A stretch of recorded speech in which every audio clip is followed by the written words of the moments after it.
Hello everyone, welcome back to our channel 24/7 CA zone. So आज के session में मैं लाई हूँ मॉडल पेपर जो आपके एग्ज़ाम्स में जैसे क्वेश्चंस पूछे जाएंगे उस तरह से मैंने तैयार किया है, जो कि इम्पॉर्टेंट है आपके लिए।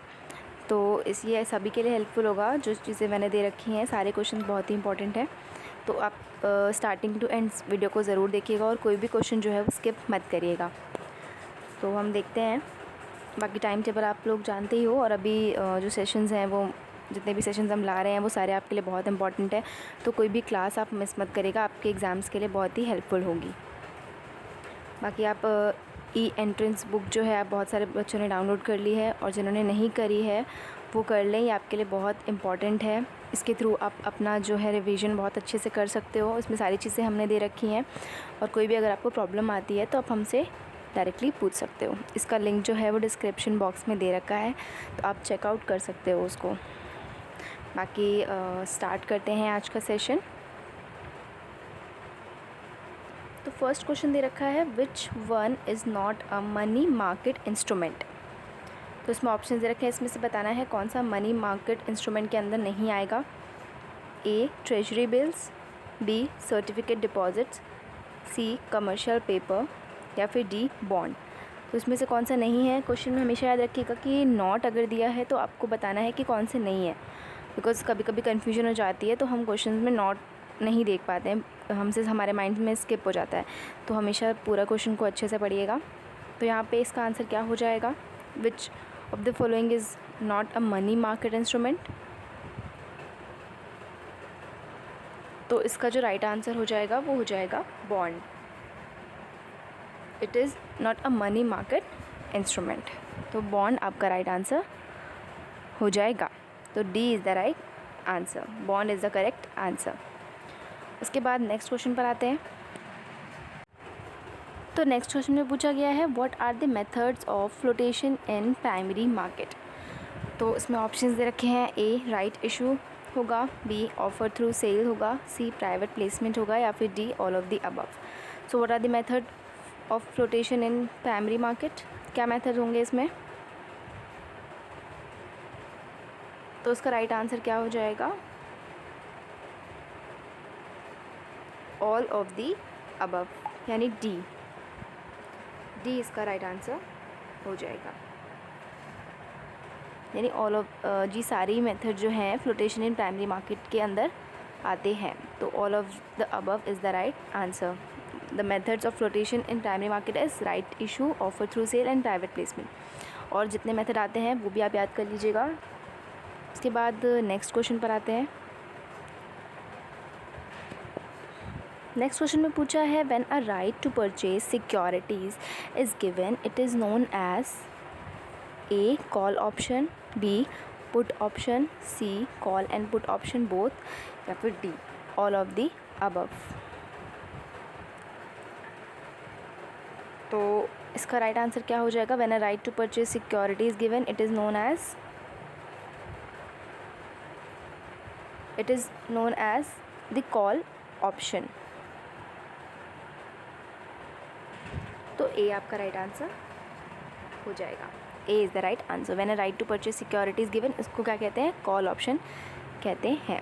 तो A is the correct answer. उसके बाद नेक्स्ट क्वेश्चन पर आते हैं।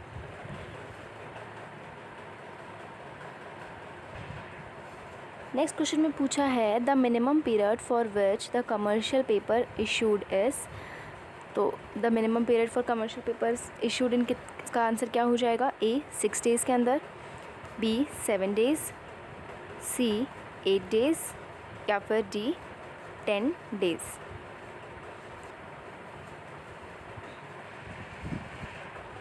तो इसका राइट आंसर क्या हो जाएगा, इसका राइट आंसर हो जाएगा B 7 days is the minimum period. तो 7 days is the minimum period for the issue of commercial paper. So B is the right answer. B आपका करेक्ट ऑप्शन हो जाएगा। उसके बाद नेक्स्ट क्वेश्चन पर आते हैं।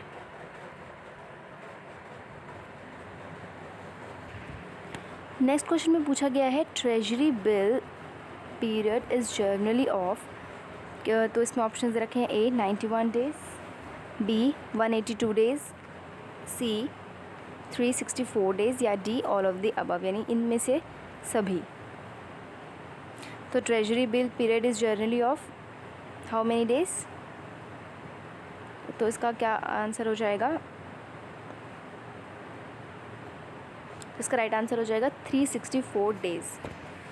तो सी 364 आपका करेक्ट आंसर हो जाएगा। तो सी इज़ द करेक्ट आंसर। उसके बाद नेक्स्ट क्वेश्चन पर आते हैं।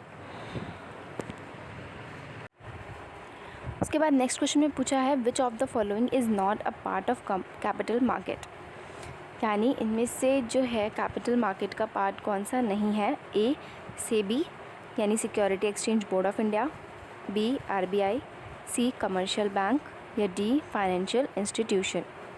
तो which of the following is not a part of capital market? तो इसका आंसर क्या हो जाएगा? तो इसका राइट आंसर हो जाएगा आरबीआई, यानी reserve bank of India is not a part of capital market. तो बी इसका करेक्ट आंसर हो जाएगा। तो B is the right answer. उसके बाद नेक्स्ट क्वेश्चन पर आते हैं।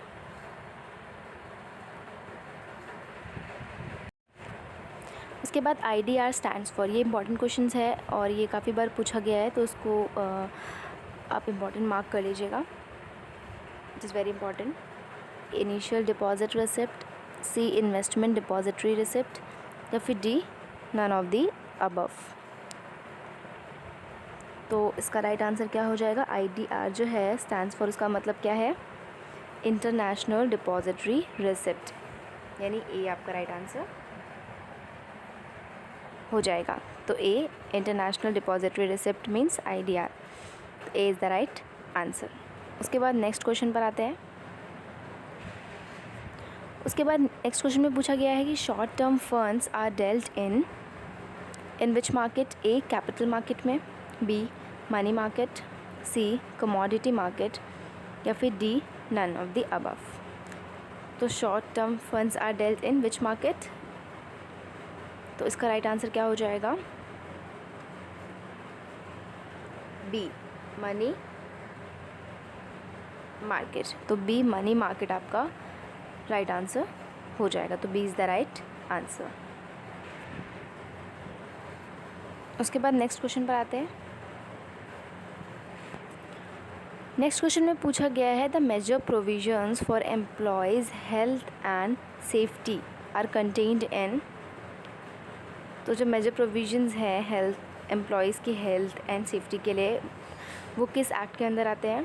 A the industrial dispute act 1947 के अंदर, B the factories act 1948, C the industrial employment standing orders act 1946, या फिर D the employee compensation act 1923।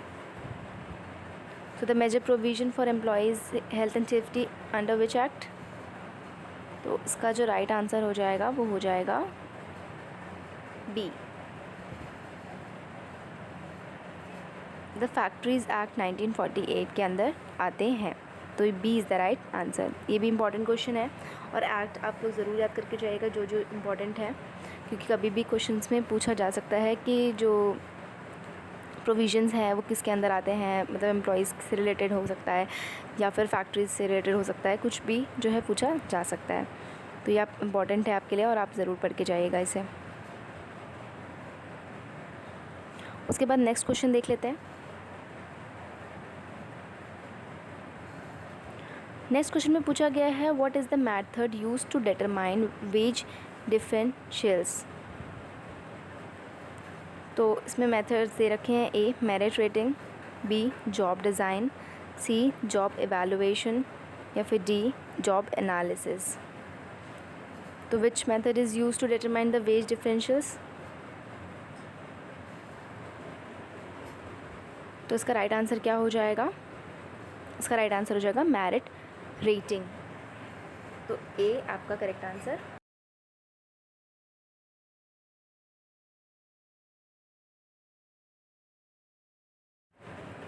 तो merit rating is the right answer. It is used to determine the wage differentials. तो A आपका right answer हो जाएगा। उसके बाद next question पर आते हैं। नेक्स्ट क्वेश्चन में पूछा है साफ्ता यानी SAFTA is related to which of the following? A साक, B IBRD, C IMF या फिर D IFC।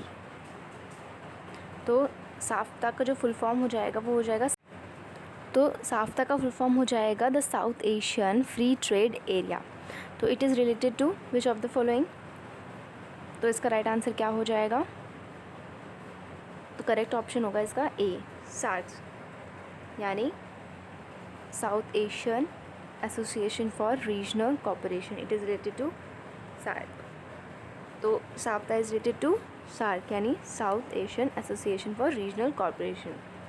और मेक श्योर आप सारे फुल फॉर्म याद करके जाओ, बिकॉज फुल फॉर्म्स भी आपसे क्वेश्चन में पूछे जा सकते हैं, और फुल फॉर्म्स को बिल्कुल भी इग्नोर मत करना, क्योंकि ये हमेशा हर बार क्वेश्चन में पूछे ही जाते हैं। 1-2 क्वेश्चन ज़रूर आते हैं फुल फॉर्म्स के, तो आप ई के लिए बहुत इंपॉर्टेंट है। मैं यहाँ पे लिख भी दे रही हूँ।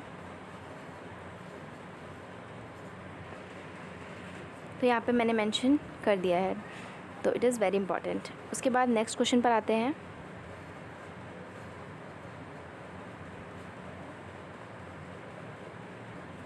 उसके बाद नेक्स्ट क्वेश्चन में पूछा है unity of command is violated under which of them?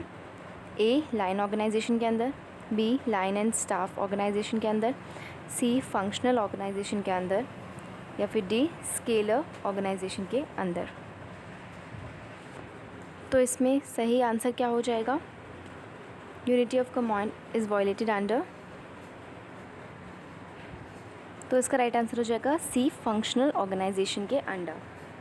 तो C फंक्शनल ऑर्गेनाइजेशन आपका करेक्ट आंसर हो जाएगा। तो C is the right answer.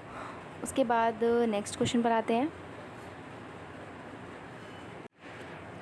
तो इसमें पूछा गया है SDR यानी special drawing right is the currency of IMF यानी international monetary funds, so which is also called as A a liability, B a paper gold, C an asset या फिर D an international unit of currency। तो इसमें right answer क्या हो जाएगा?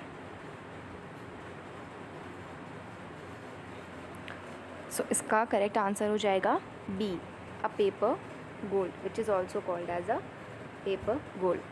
So B is the right answer। B is the correct option हो जाएगा आपका। उसके बाद नेक्स्ट क्वेश्चन पर आते हैं। नेक्स्ट क्वेश्चन में पूछा गया है an individual demand curve slopes downward to the right because of the A the working of the law of diminishing marginal utility, B substitution effect of decrease in price, C income effect of fall in price या फिर D all of the above यानी सभी। तो इसका correct answer क्या हो जाएगा?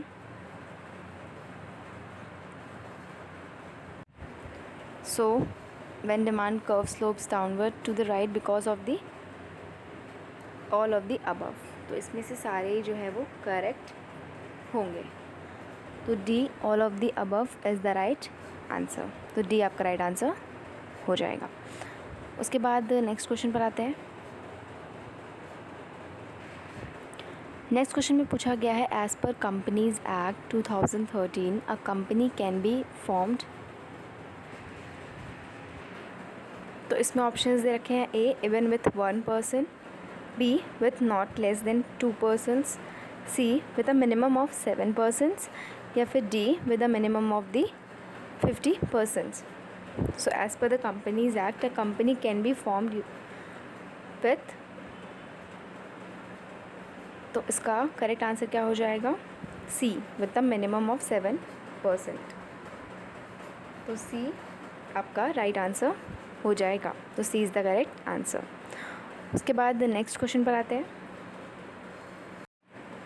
Next question में पूछा गया है debentures are traded in A stock exchange, B money market, C commodity exchange या फिर D all of the above. तो इसका आपको आंसर लिखकर बताना है कमेंट सेक्शन में, और सभी को इसका आंसर बताना है। सब लोग इसका आंसर ज़रूर लिख के बताइएगा। सबको इसका आंसर कमेंट सेक्शन में लिख के ज़रूर बताना है। आप सभी लोग कमेंट ज़रूर करिएगा। और आज के सेशन में बस इतना ही। आई होप आप लोगों को सेशन अच्छा लगा होगा और आपके लिए हेल्पफुल होगा, और बहुत सारे क्वेश्चंस आपको आते भी होंगे, I am very sure. So session को लाइक करिए, शेयर करिए, और सारे क्वेश्चन इंपॉर्टेंट है तो किसी भी क्वेश्चन को जो है मिस मत करिएगा। बाकी आपको कोई भी प्रॉब्लम आती है तो आप डायरेक्टली हमसे पूछ सकते हैं, और आगे भी जितनी क्लासेस होंगी वो सभी आपके लिए इम्पॉर्टेंट होंगी, तो आप ज़रूर सारी क्लासेस देखिएगा, कोई भी क्लास मिस मत करिएगा। और आपको कोई भी अगर डाउट है क्लासेस से रिलेटेड या सेशन से रिलेटेड तो डाउट सेशन में आप पूछ सकते हैं। Okay guys, bye, take care.